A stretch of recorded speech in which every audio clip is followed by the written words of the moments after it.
Morning, guys. How are you? Today is Groundhog Day. Let's hope something positive happens after the snow this weekend. I'm talking about what happened to immigration in the 1920s. Most specifically, the 1920s are known as the nativist backlash during this time period. Immigration had started getting a backlash around the turn of the century. Remember that this is the longest immigration wave in U.S. history, starting around 1865 and going until the 1920s when it abruptly ended. And nativism is always a result of large waves of immigration. Mainly, what happens is not like nativism had already started, but after World War One, the fear of the communist revolution in Russia, the first Red Scare here in the United States, nativism just took on a new life of its own. They immediately put on Emergency Quota Act in 1921. Now, little known, between 1919 and 1921, immigration actually took off because of the death and destruction of World War One, and that also led to this abrupt change in U.S. policy to cut down immigration. This is a famous cartoon on it. As you can see, Uncle Sam is limiting vastly the number of people coming in. They went off the 1910 census, and 3 years later, they pushed it back even further, going off the 1890 census and cutting it down to 2%. And this was huge because most of the people from Southeastern Europe hadn't come at that point. So they were completely cutting out anybody from any other parts of the world other than Western Europe. And even Western Europe was eliminated quite a bit. This drastically reduced the number of people coming. Look at some of the countries on here. I mean, look at China, 100 people per year. Okay, like that's just almost unheard of. Japan, 100 people per year, and even some of the Western European countries that had quite a few, like Germany, 25,000. 25,000 was nothing compared to the number of Germans that had been coming over here previously.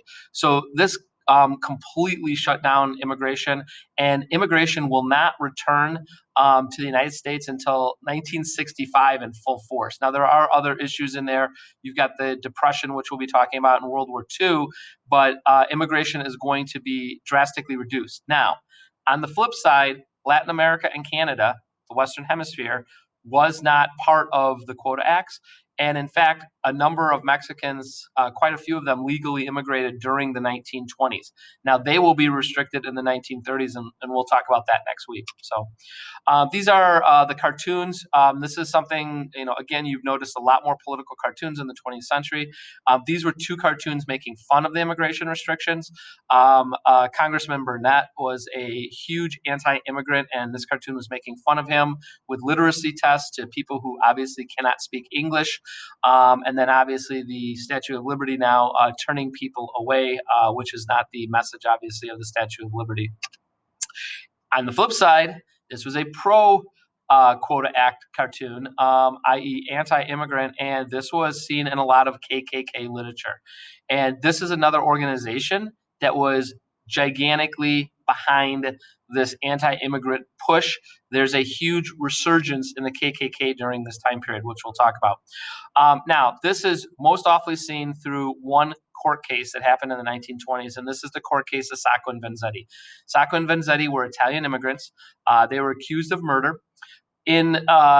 Throughout time and a lot of investigation, it has come to the conclusion that most likely they did not commit the crime. However, that wasn't the key here.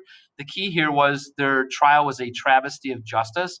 The judge was completely biased, called them dirty immigrants during the trial.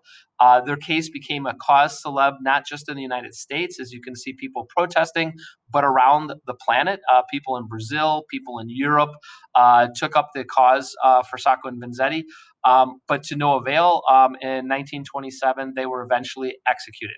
And this case is often seen as the crux of how anti-immigrant the country had become in the 1920s. And again, a main reason for this is the resurgence of the Ku Klux Klan. The Ku Klux Klan, which was a small, geographically isolated group after the Civil War, mostly in the South, obviously relied on violence and death to intimidate their opponents. Completely resurged in the 1920s.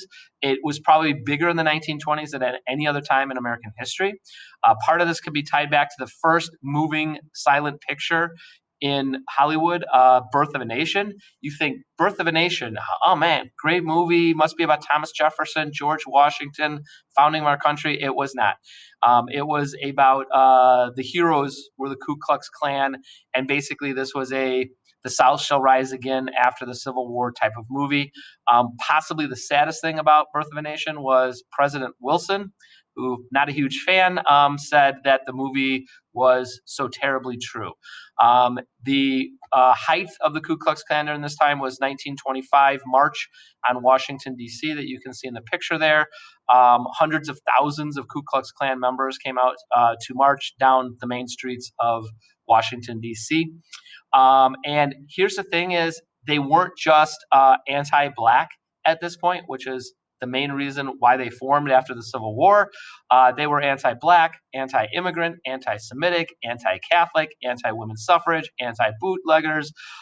Basically, they hated everybody unless you were a white male Protestant. It wasn't a inclusive organization, to say the least.